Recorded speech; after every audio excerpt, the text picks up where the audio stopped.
ಇಂತೂ ಒಳ್ಳೆ ಮನೆಗೆ ನುಗ್ಗಿ ಒಳ್ಳೆ ಕನ್ನನೆ ಮಾಡಿದ್ದೀವಿ. ಹೌದು ಗುರುವೆ. ಎಲ್ಲ ಪೆಟ್ಟಿಲಿ ಅದ್ರಲ್ಲೆಲ್ಲ ಚಿನ್ನ ಇರ್ಬೇಕು. ಇದ್ರಲ್ಲೆಲ್ಲ ನಮ್ಮ ಮಹೇಶಪ್ಪ ಎಲ್ಲ ಕಂತೆ ಲೋಟನೆ ತುಂಬ ಮಡಗಿರ್ಬೇಕು. ಎಲ್ಲೆಲ್ಲರ ಕುಂತ್ಕೊಂಡು ಯಾಕ ಹಾಕ್ಬಿಡ್ಮಕ್ಕಲ್ಲ, ಲೆಕ್ಕ ಹಾಕ್ಬಿಡ್ಮ ಅಂದ್ಯಾ, ಹಾಕ್ಬಿಡಪ್ಪ.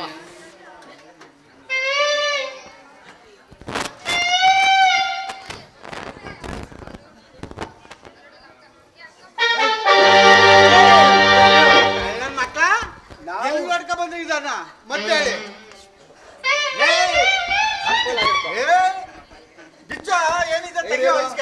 ಓಪನ್ ಮಾಡು.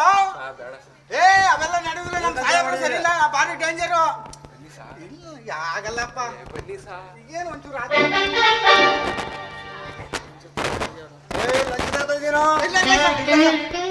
ಇಲ್ಲೇ ಸರ್ ಗುರುವೆ. ಯಾಕ ಹೋಗಿ ಆ ಪೊಲೀಸ್ನವ್ರ ಲಪ್ಪ ಲವ್ವ ಅಂತ ನಿನಗೂ ಒಂದು ಅಸಲಿ ಮಾತು ಹೇಳ್ತೀನಿ, ಕೇಳ್ತೀಯಲ್ಲ? ಅದೇನು ಹೇಳಪ್ಪ. ನೋ, ಈ ಪೊಲೀಸ್ನವ್ರನ್ನ ಯಾವತ್ತೂ ಅಪ್ಪ ಅನ್ಬಾರ್ದು, ವೇಶ್ಯರ್ನ ಅಮ್ಮ ಅನ್ಬಾರ್ದು. ಅಲ್ಲಲೇ ನಿನಗೆ ಆಗಿರೋ ಹಾನಿ ಆದ್ರೂ ಏನಿಲ್ಲ. ಲವ್, ನಾವು ಬೆಳೆದು ಇಷ್ಟು ವರ್ಷ ಆಯ್ತು, ಒಂದು ಸಾರಿ ಆದ್ರೂ ನಮ್ಮ ಫೋಟೋ ಪೇಪರಲ್ಲಿ ಬಂದೈತೆ ಅಂದ. ಬೆಳಗ್ಗೆ ಆಗುವುದೇ ತಡ ಕಂಡ್ಲ. ಏನೋ ದಿಲೀಪನ ಮನೆಯಲ್ಲಿ ಕಳ್ಳತನವನ್ನು ಮಾಡಿದ ಕಳ್ಳ ನನ್ನ ಮಕ್ಕಳು, ನಿಂಗರಾಜನ ಮಗ ಜನಾರ್ದನ, ಜೋಗಪ್ಪನ ಮಗ ಪಾಪಣ್ಣ. ಫೋಟ ಬಂದ್ರೆ ಏನ್ ಸಂತೋಷ. ಅಂತೂ ಚೆನ್ನಾಗಿ ಪ್ರಿಂಟ್ ಮಾಡಿಸ್ತೀಯೇನು? ಅದೇನೇನ್ ಮಾಡಿಸು. ಈಗ ಮಾಡೋ ಕೆಲಸ ಎಲ್ಲ ಮಾಡಿ, ಹಲ್ಕ ಕೆಲಸ ಲುಚ್ಚ ಕೆಲಸ ಎಲ್ಲ ಮಾಡ್ದೋ ಪೊಲೀಸ್ನವ್ರ ಕೈಗೆ ಸಿಗಾಕೊಂಡು ಅವರು ಎಷ್ಟು ವರ್ಷ ಶಿಕ್ಷೆ ಕೊಡ್ತಾರೆ ಅಷ್ಟು ವರ್ಷ ಕೊಡ್ಲಿ. ಸ್ಟೇಷನ್ನಿಂದ ಬಂದ್ಮೇಲೆ ಮಾಮೂಲಿ ನಿನ್ನ ಅಂಗಡಿ ಕೆಲಸವ ನೀ ಮಾಡು, ನಾ ಕುರಿ ಮೇಯಿಸ್ಕೊಂಡು ನಾನು ಹೋಯ್ತೀನಿ. ನಡೀರೇ ಕರ್ಕೊಂಡು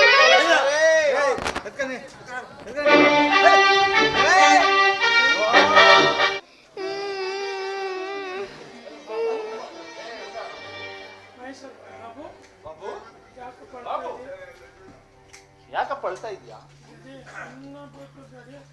ಅನ್ನ ಬೇಕು.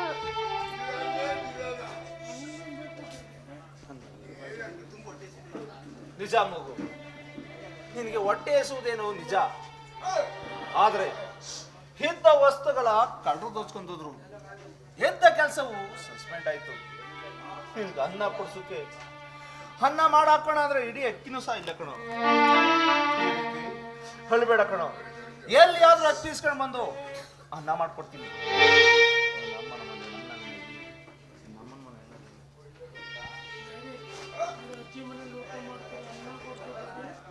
ನಾ ಅಜ್ಜಿ ಮನೇಲಿ ಊಟ ಮಾಡ್ತೀನಿ, ಅನ್ನ ಕೊಡ್ಸು. ನಿಜ ಅಮ್ಮ, ನಿನ್ನ ಅಜ್ಜಿಯ ಮನೆಯಲ್ಲಿ ಅನ್ನ ಬಿದೆ, ಆದ್ರೆ ಅದು ನಿನ್ನ ಬಾಯಿಗೆ ಸಿಕ್ಕಲಾಕನ.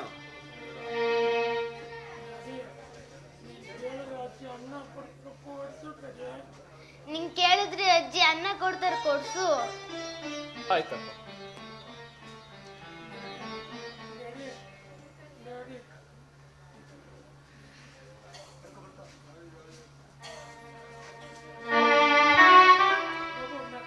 ಬಾಬು, ನಾನು ಕೊಡಿಸ್ತೀನಿ ಕಣ, ನಾನು ಕೊಡಿಸ್ತೀನಿ ಕಣ.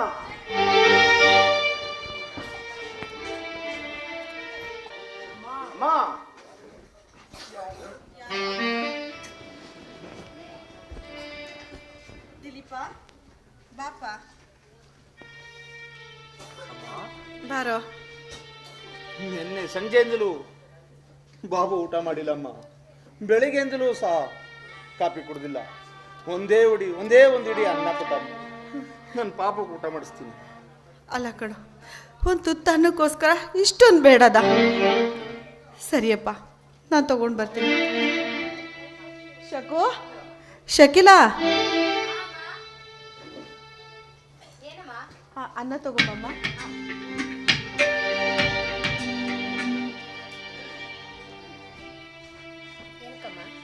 ನೋಡು, ಬಾಬುಗೆ ತುಂಬ ಹೊಟ್ಟೆ ಹಶು ಅಂತ ಇದ್ದಾನೆ.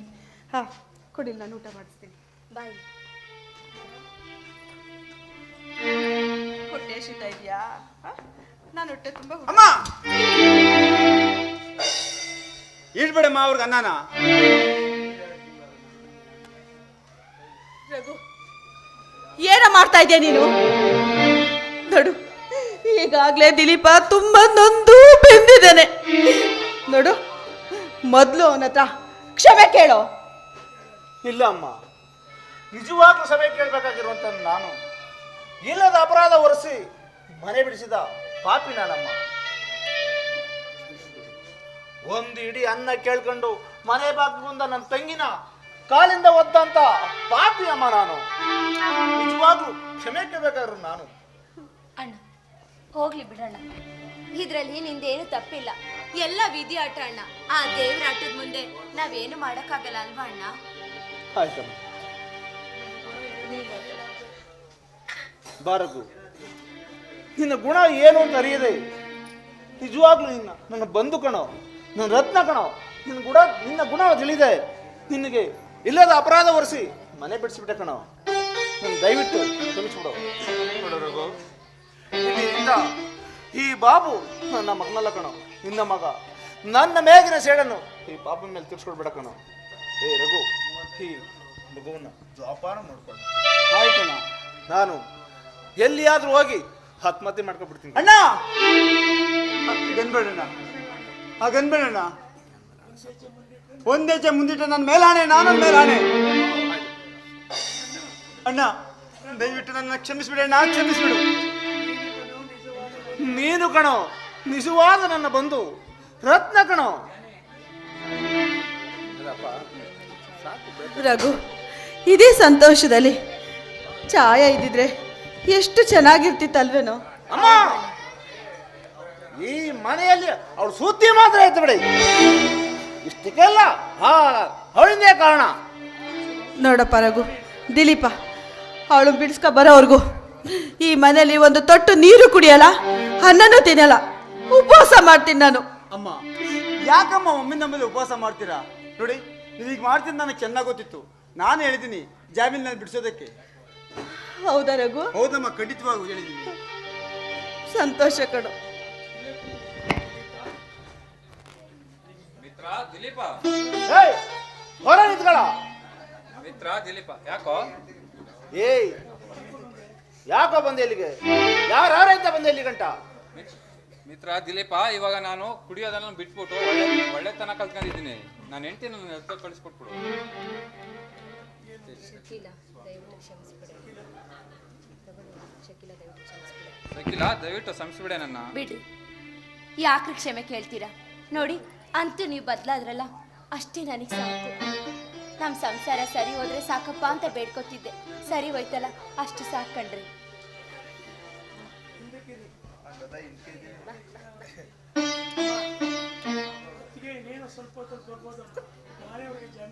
ಅಮ್ಮ ಅದಕ್ಕೇನು ಸ್ವಲ್ಪ ಹೊತ್ತಲ್ಲಿ ಬರ್ಬೋದಮ್ಮ.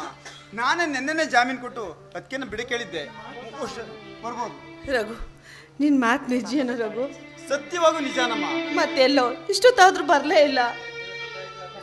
ಅಮ್ಮಮ್ಮ ನೋಡಮ್ಮ, ಈಗ ತಾನೇ ಬರ್ತಿದ್ದಾರೆ.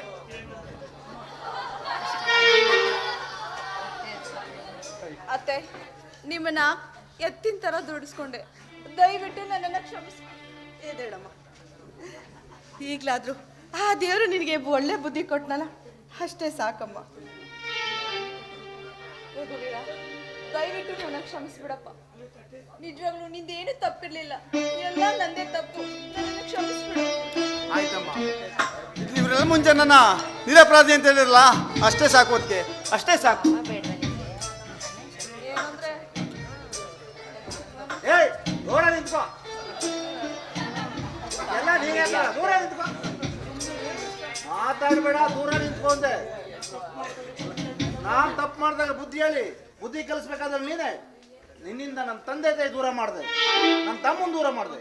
ಎಷ್ಟು ಅವ್ರನ್ನ ಸರಿ ಕೇಳೆ, ಕ್ಷಮೆ ಕೇಳಾಯ್ತು. ಇನ್ನೊಂದ್ಸಲಿ ಕೇಳೆ. ಇನ್ನೂ ಒಂದ್ಸಲಿ ಕೇಳಿ. ಅಣ್ಣ ಹೋಗ್ಲಿ ಬಿಡಣ್ಣ, ಯಾಕಣ್ಣ ಅದಕ್ಕೆ ಅಷ್ಟೊಂದು ಕಾಡಿಸ್ತೀಯ? ಆಯ್ತಮ್ಮ, ನಿನ್ ಮುಖ ನೋಡಿ ಸುಮ್ಗೆ ಬಿಡ್ತಾ ಇದ್ದೀನಿ. ಇಲ್ಲಾಂದಿದ್ರೆ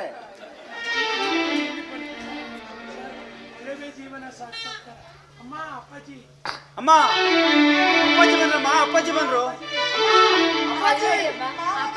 ಒಲವೇ ಜೀವನ ಸಾಕ್ಷಾತ್ಕಾರ, ಒಲವೇ ಮರೆಯದ ಮಮಕಾರ, ಒಲವೇ ಮರೆಯದ ಮಮಕಾರ, ಒಲವೇ ಜೀವನ ಸಾಕ್ಷಾತ್ಕಾರ, ಸಾಕ್ಷಾತ್ಕಾರ, ಸಾಕ್ಷಾತ್ಕಾರ, ಸಾಕ್ಷಾತ್ಕಾರ, ಸಾಕ್ಷಾತ್ಕಾರ.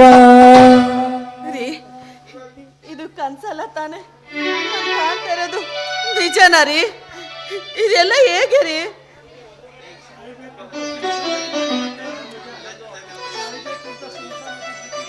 ಸಾಯ್ಬೇಕಂತ ಶಿಂಸಾನದಿಗೆ ಹೋಗಿದೆ. ಆದ್ರೆ ಆದಿ ಕಿಂಚಿಗಿರಿ ಸ್ವಾಮೀಜಿ ಅವ್ರ ಹತ್ರ ಇರಿಸ್ಕೊಂಡು ಮನೆ ವಿಷಯ ಕೇಳಮೇಲೆ ಅವರೇ ನನ್ನ ಪಾಲಿನ ಗುರು ರೇಣುಕ. ಅಪ್ಪ, ಅಮ್ಮ, ಅಪ್ಪ, ನಿಮ್ಮ ಮಾತಿನಂತೆ ನಾನೀಗೊಬ್ಬ ಚಿತ್ರನಟನಾಗಿ 2 ಲಕ್ಷ ರೂಪಾಯಿನ ಖರ್ಚು ಮಾಡಿ ರತ್ನಮಾಂಗಲ್ಯ ಮಾಡಿಸ್ಕೊಂಡು ಬಂದಿದ್ದೀನಿ ಅಪ್ಪ. ನಿಮ್ಮ ಕೈಯಾರ ಅಮ್ಮನಿ ಕೊರಳಿಗೆ ಈ ರತ್ನಮಾಂಗಲ್ಯವನ್ನು ಕಟ್ಟುವರಪ್ಪ. ನೀನೆಲ್ಲವೋ ನನ್ನ ನಿಜವಾದ ಸತ್ಪುತ್ರ. ಕೊಡಪ್ಪ ಕೊಡು. ತಾಳಿ ತಾಳಿ ಚಿನ್ನದ ತಾಳಿ, ಹೆಣ್ಣಿನ ಬಾಳಿಗೆ ಇದುವೇ ಬೇಲಿ, ಓ ಹೆಣ್ಣಿನ ಬಾಳಿಗೆ ಇದುವೇ ಬೇಲಿ. ತಾಳಿ ತಾಳಿ ಚಿನ್ನದ ತಾಳಿ, ಹೆಣ್ಣಿನ ಬಾಳಿಗೆ ಇದುವೇ ಬೇಲಿ, ಓ ಹೆಣ್ಣಿನ ಬಾಳಿಗೆ ಇದುವೇ ಬೇಲಿ.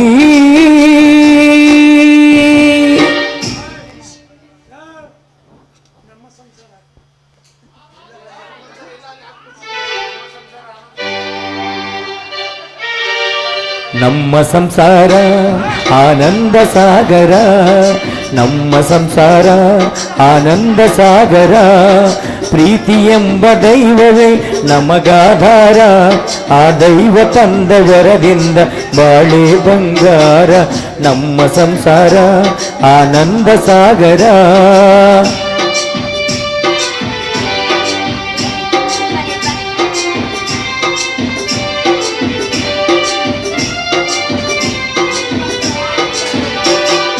ಜೇನುಗೂಡಿನಂತೆ ನಮ್ಮಿ ಮನೆಯು, ಕೂಡಿ ಬಾಳುತ್ತಿರುವ ದೇವರ ಗುಡಿಯು. ಜೇನುಗೂಡಿನಂತೆ ನಮ್ಮಿ ಮನೆಯು, ಕೂಡಿ ಬಾಳುತ್ತಿರುವ ದೇವರ ಗುಡಿಯು. ತಾಯಿ ಮಮತೆ ಎಂಬುದೇ ನಮಗೆ ರಕ್ಷೆಯು, ಹಿರಿಯರ ನುಡಿಯೇ ಬಾಳಿನ ದೀಪವು, ಬಾಳಿನ ದೀಪ. ನಮ್ಮ ಸಂಸಾರ ಆನಂದ ಸಾಗರ, ಪ್ರೀತಿ ಎಂಬ ದೈವವೇ ನಮಗಾಧಾರ, ಆ ದೈವ ತಂದ ವರದಿಂದ ಬಾಳೆ ಬಂಗಾರ, ನಮ್ಮ ಸಂಸಾರ ಆನಂದ ಸಾಗರ.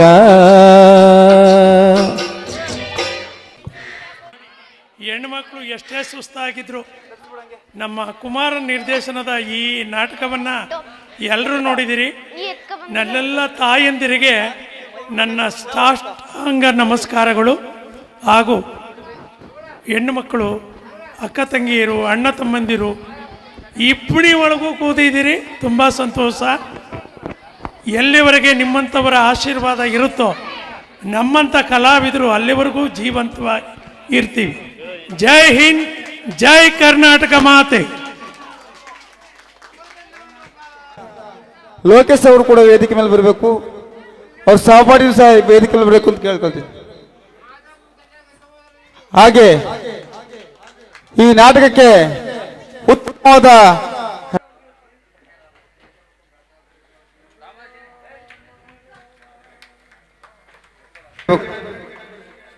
ಹಾಗೆ ಈ ರಂಗಸಂಚಿಕೆಯ ಪರವಾಗಿ ನಮ್ಮ ಉನ್ನತ್ ಗೌಡವರಿಗೆ ಒಂದು ಪುಟ್ಟ ಸನ್ಮಾನ.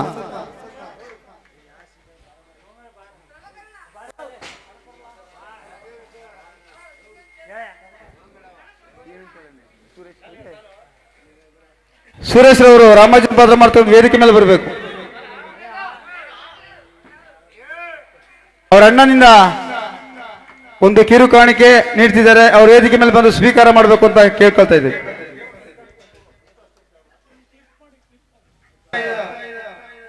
ಮಾಡ್ತಾ ಇದ್ದೀವಿ. ಹಲೋ, ಈ ಮಾಲಗರನಹಳ್ಳಿಯ ಗ್ರಾಮದ ನಮ್ಮ ಆತ್ಮೀಯ ಸ್ನೇಹಿತರು ಆದಂಥ ಕುಮಾರ್ ಅವರಿಗೆ ಮಾಲಗರನಹಳ್ಳಿಯ ನಮ್ಮ ಕಲಾವಿದರಿಂದ ಒಂದು ಕಿರು ಸನ್ಮಾನ. ಅಭಿಜಿತ್ ಬರಬೇಕು, ದಯಮಾಡಿ ಬಾಗುರು. ಈ ನಾಟಕಕ್ಕೆ ಬಹಳ ಕೇಂದ್ರ ಬಿಂದುವಾಗಿ ಅಭಿಜಿತ್ ರವರಿಗೆ ಒಂದು ಪುಟ್ಟ ಸನ್ಮಾನ. ಹಾಗೆ ಈ ನಾಟಕಕ್ಕೆ ನಮಗೆ ಪ್ರತ್ಯಕ್ಷವಾಗಿ